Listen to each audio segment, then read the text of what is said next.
नमस्कार। आज हम बात करेंगे कच्चे तेल के उस नए खेल की जिसमें अब पुराने नियम बदल चुके हैं। दशकों तक ग्लोबल ऑयल मार्केट में वेस्टर्न कंट्रीज और मिडिल ईस्ट के तेल उत्पादक देश ही रूल बनाते थे। वे तय करते थे कि तेल की कीमतें क्या होंगी, किसे कितना मिलेगा, और बाकी देशों को बस इन नियमों को मानना पड़ता था। इंडिया भी उन्हीं में से एक था, एक ऐसा प्लेयर जो हमेशा दूसरों के बनाए रूल्स फॉलो करता था। प्राइस डिसाइड करने का कोई हक नहीं, बस जो तय हो गया वही मानना। लेकिन फरवरी 2022 में रशिया यूक्रेन वॉर ने पूरी दुनिया के ऑयल मार्केट को हिलाकर रख दिया। अचानक से पुराने समीकरण बदलने लगे। वेस्टर्न कंट्रीज ने रशिया पर कड़े सैंक्शंस लगाए ताकि उसकी इकोनॉमी को झटका लगे और उसकी तेल की कमाई रुक जाए। इसी उथल-पुथल में इंडिया ने एक बड़ा मौका देखा, एक ऐसा चांस जो पहले कभी नहीं मिला था। न्यू दिल्ली ने इस क्राइसिस को एक मास्टर स्ट्रोक में बदल दिया। सरकार ने तेजी से फैसले लिए और नई रणनीति बनाई। इंडिया ने रशिया से सस्ते तेल का फायदा उठाया और बड़ी मात्रा में कच्चा तेल खरीदना शुरू किया, जिससे देश को भारी बचत हुई। लेकिन सिर्फ इतना ही नहीं, इंडिया ने अपने पुराने वेस्टर्न पार्टनर्स के साथ भी बैलेंस बनाए रखा। डिप्लोमेसी और बिजनेस दोनों में संतुलन दिखाया। यह सिर्फ सस्ते तेल की कहानी नहीं है, बल्कि इंडिया की ग्लोबल पोजीशन में एक बड़े बदलाव की कहानी है। अब इंडिया सिर्फ फॉलोअर नहीं, बल्कि एक इंपॉर्टेंट डिसाइडर बन गया है। वॉर से पहले इंडिया रशिया से 2% से भी कम तेल इंपोर्ट करता था, यानी बहुत ही मामूली हिस्सा। लेकिन अब इंडिया रशिया का सबसे बड़ा कस्टमर बन गया है और दोनों देशों के बीच तेल का व्यापार रिकॉर्ड स्तर पर पहुंच गया है।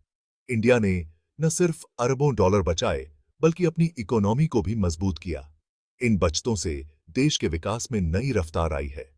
इंडिया की वजह से अब दुनिया के एनर्जी मैप में भी बदलाव आ गया है। भारत अब ग्लोबल एनर्जी गेम का एक सेंटर पॉइंट बन चुका है। यह कहानी है इंडिया के क्रूड गेम की, जहां अब इंडिया अपने इंटरेस्ट सबसे पहले रखता है और दुनिया को नए नियम दिखा रहा है। रशिया यूक्रेन वॉर के बाद वेस्टर्न कंट्रीज ने रशियन ऑयल पर सैंक्शंस और प्राइस कैप लगाया, जिससे ग्लोबल एनर्जी मार्केट में जबरदस्त हलचल मच गई। इन सैंक्शंस का मकसद रशिया की इकोनॉमी पर दबाव बनाना था, ताकि उसकी वॉर फंडिंग कम हो सके। इस वजह से रशिया को अपने ट्रेडिशनल यूरोपियन बायर्स खोने पड़े और उसे नए बायर्स की तलाश करनी पड़ी। रशिया ने अपने यूरोल्स क्रूड पर भारी डिस्काउंट देना शुरू किया, 30-40 डॉलर पर बैरल तक, ताकि नए देशों को आकर्षित किया जा सके और उसकी ऑयल सेल्स जारी रहे। इंडिया, जो अपनी तेल जरूरतों का 85% इंपोर्ट करता है, के लिए यह चांस यूनिक था। इतनी बड़ी पॉपुलेशन और बढ़ती इकोनॉमी के लिए सस्ता ऑयल एक गेम चेंजर साबित हो सकता था। इंडिया की स्ट्रेटजी साफ थी, नेशनल इंटरेस्ट सबसे ऊपर। पॉलिसी मेकर्स ने लॉन्ग टर्म एनर्जी सिक्योरिटी को प्रायोरिटी दी। गवर्नमेंट ने साफ कहा, इंडिया की फर्स्ट ड्यूटी अपने सिटीजन्स के लिए है, सस्ता और स्टेबल फ्यूल देना सबसे जरूरी है। वेस्टर्न प्रेशर के बावजूद इंडिया ने इंटरनेशनल लॉ का वायलेशन नहीं किया। उसने हर कदम सोच समझकर और नियमों के दायरे में रहकर उठाया। ये सैंक्शंस यूनाइटेड नेशंस के नहीं थे, बल्कि वेस्टर्न कंट्रीज के अपने अपने फैसले थे। इसलिए इंडिया पर कोई लीगल बाउंडेशन नहीं था। इंडिया ने G7 के प्राइस कैप को फॉलो किया और नॉन डॉलर करेंसीज में ट्रेड कर सस्ते रशियन ऑयल का रास्ता खोजा। इससे दोनों देशों को फायदा हुआ। रशिया को नया मार्केट मिला और इंडिया को सस्ता ऑयल।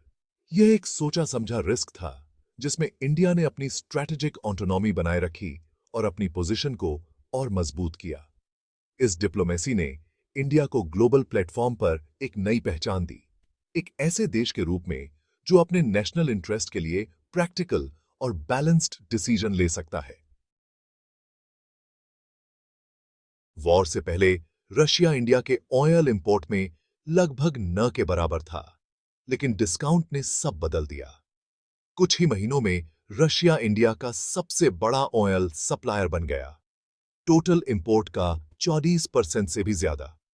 रिलायंस, नायरा, इंडियन ओनियल जैसी कंपनीज ने सस्ते रशियन ओनियल से जबरदस्त प्रॉफिट कमाया। वे या तो इसे डोमेस्टिक मार्केट में बेचती या इंटरनेशनल मार्केट में एक्सपोर्ट कर प्रॉफिट कमाती।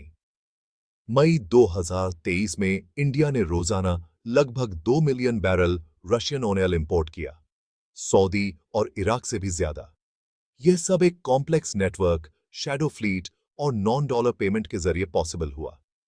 रिफाइनरीज के लिए क्रैक स्प्रेड रिकॉर्ड लेवल पर पहुंच गया, जिससे गवर्नमेंट को भी टैक्स के तौर पर बड़ा प्रॉफिट हुआ। इस प्रॉफिट ने सोशल स्कीम्स और इंफ्रास्ट्रक्चर में इन्वेस्टमेंट को बढ़ावा दिया। वेस्टर्न कंट्रीज ने सोचा था कि सैंक्शंस रशिया को वीक कर देंगे और इससे उसकी इकोनॉमी पर बड़ा असर पड़ेगा। उनका मानना था कि रूस की ऑयल और गैस इंडस्ट्री को टारगेट करके वे उसे इंटरनेशनल मार्केट से अलग थलग कर देंगे। लेकिन इंडिया और चाइना ने इसे एक नई अपॉर्चुनिटी के रूप में देखा। दोनों देशों ने सस्ते दामों पर रशियन ऑयल खरीदना शुरू कर दिया, जिससे उनकी एनर्जी सिक्योरिटी भी मजबूत हुई। इंडिया ने रशियन ऑयल खरीदकर वेस्ट की पॉलिसी को चैलेंज किया और अपनी रिफाइनरी कैपेसिटी को भी बढ़ाया। इससे इंडियन ऑयल इंडस्ट्री को जबरदस्त बूस्ट मिला। यूरोप ने रशियन क्रूड ऑयल पर बैन लगाया, जिससे वहां एनर्जी क्राइसिस की स्थिति बन गई। लेकिन वही तेल इंडिया से रिफाइंड प्रोडक्ट के रूप में वापस यूरोप पहुंचा। इसे लॉन्ड्रोमैट इफेक्ट कहा गया। यूरोप को एनर्जी सप्लाई मिलती रही, भले ही रास्ता बदल गया। वेस्ट इंडिया पर सख्ती नहीं कर सका, क्योंकि वे जानते थे कि इंडिया को नाराज करना उनके लिए रिस्की हो सकता है, क्योंकि इंडिया इंडो पैसिफिक में उनका इंपॉर्टेंट पार्टनर है और वहां की जियोपॉलिटिक्स में उसकी भूमिका बहुत अहम है। ज्यादा प्रेशर डालने से इंडिया रशिया चाइना के और करीब जा सकता था, जिससे वेस्ट की पोजीशन और कमजोर हो जाती, जो वेस्ट के लिए और भी बुरा होता, क्योंकि इससे उनका ग्लोबल इन्फ्लुएंस कम हो सकता था। इंडिया ने प्राइस कैप को फॉलो किया, जिससे इंटरनेशनल मार्केट में प्राइस कंट्रोल में रहा और ग्लोबल ऑयल मार्केट में स्टेबिलिटी बनाए रखी, जिससे सप्लाई चेन में कोई बड़ा डिसरप्शन नहीं आया। इंडिया की पॉलिसी ने न सिर्फ कंट्री को फायदा पहुंचाया, बल्कि उसकी इकोनॉमी को भी ग्रोथ का नया रास्ता मिला, बल्कि इनडायरेक्टली वेस्ट के इंटरेस्ट की भी प्रोटेक्शन की, क्योंकि उन्हें एनर्जी सप्लाई मिलती रही। यह एक यूनिक टर्न था, जिसमें ट्रेड रूट्स और पावर डायनामिक्स दोनों बदल गए, जिसमें इंडिया की सेल्फिश पॉलिसी ने ग्लोबल रिसेशन को टालने में हेल्प की और दुनिया को एक नया इकोनॉमिक बैलेंस देखने को मिला। इंडिया ने अपनी ऑयल रिफाइनिंग कैपेसिटी को लगातार बढ़ाया, जिससे वह ग्लोबल पेट्रोलियम प्रोडक्ट मार्केट में बड़ा प्लेयर बन गया। सस्ती रशियन क्रूड की आमद ने इंडिया को एक डोमिनेंट ग्लोबल हब में बदल दिया। रिलायंस और नायरा जैसी कंपनीज ने डिस्काउंटेड रशियन ऑयल को एफिशिएंटली प्रोसेस किया। इंडियन रिफाइनरीज यूरोप के लिए इंपॉर्टेंट लिंक बन गईं, खासकर डीजल की भारी कमी के टाइम। 2003 में सुबुबा जिम्बाब्वे सर्वतोमुई में इंडिया यूरोप का सबसे बड़ा रिफाइंड फ्यूल सप्लायर बन गया। इंडिया अब सिर्फ कंज्यूमर नहीं, बल्कि स्विंग रिफाइनर बन गया, जो ग्लोबल डिमांड के हिसाब से प्रोडक्शन बढ़ा सकता है। इस सक्सेस ने इकोनॉमी को स्ट्रेंथ दी, प्रॉफिट वापस कैपेसिटी बढ़ाने और टेक्नोलॉजी अपग्रेड में लगा।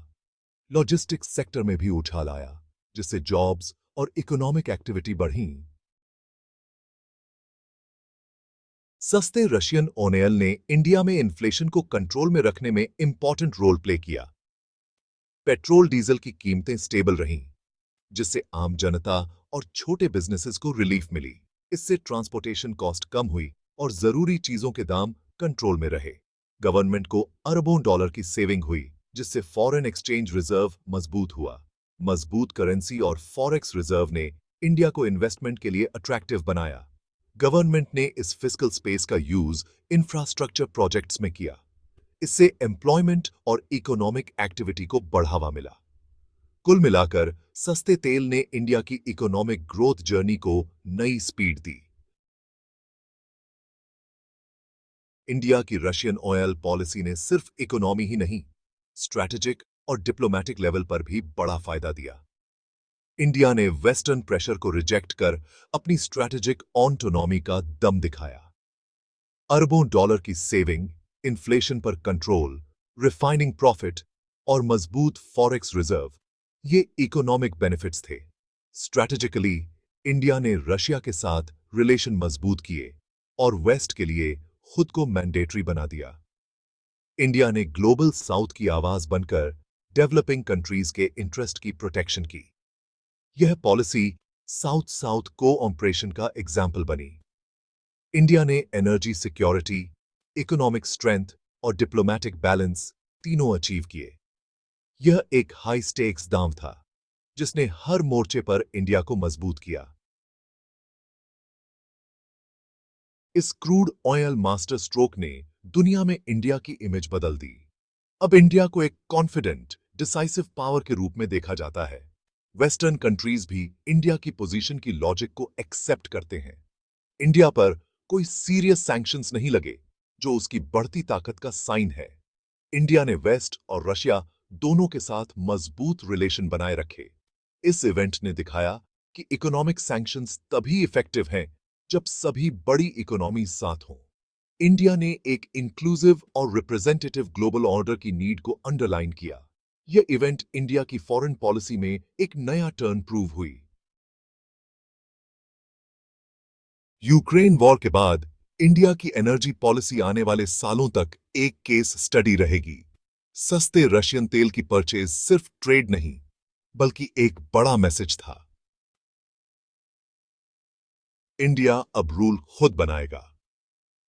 इस पॉलिसी ने इंडियन इकोनॉमी को शॉक से बचाया, रिफाइनिंग इंडस्ट्री को बढ़ाया और अरबों डॉलर बचाए। इंडिया ने वेस्टर्न नैरेटिव को चैलेंज किया और मल्टीपोलर वर्ल्ड में अपनी जगह मजबूत की। इंडिया ने दिखाया कि वह वेस्ट और रशिया दोनों के साथ बैलेंस बना सकता है। अब इंडिया को एक डिसाइसिव, कॉन्फिडेंट ग्लोबल पावर के रूप में देखा जाता है। यह कहानी है एक कंट्री की जो अब ग्लोबल प्लेटफॉर्म पर अपने इंटरेस्ट के लिए डटकर खड़ा है। गेम जारी है, लेकिन अब इंडिया एक नया, ताकतवर प्लेयर है, अपने रूल्स के साथ। नमस्कार।